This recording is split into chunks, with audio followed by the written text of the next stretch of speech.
পুরনো দিনের মানুষ ব্রাশ কিভাবে করতো চলো জেনে নেওয়া যাক। নাম্বার 1, একেবারে শুরুর দিকে মানুষ ব্রাশ করতো না, কারণ তারা সবকিছু কাঁচা খেত আর দাঁতে কিছু আটকে গেলে কাঠি দিয়ে বের করে নিত।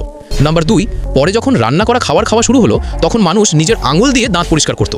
নাম্বার 3, এরপর দাঁত পরিষ্কার করার জন্য কয়লার গুঁড়ো ব্যবহার শুরু হয়, যাতে দাঁত বেশ চকচক করত। নাম্বার 4, তারপর যখন লবণের ব্যবহার বাড়লো তখন মানুষ লবণ দিয়ে দাঁত মাজতে শুরু করলো, তখন এটাই ছিল সবচেয়ে ভালো উপায়।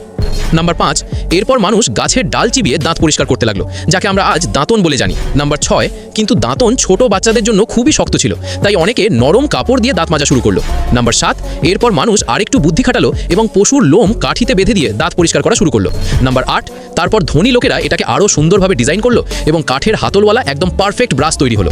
নাম্বার 9, এরপর 1938 সালে যখন নাইলন আবিষ্কার হলো তখন প্রথম প্লাস্টিকের ব্রাশ তৈরি হলো, যা আজ আমরা সবাই ব্যবহার করছি। আর আজকের দিনে তো ইলেকট্রনিক টুথব্রাশ চলে এসেছে, যেখানে মানুষকে আর কষ্ট করে হাত নাড়াতে হয় না।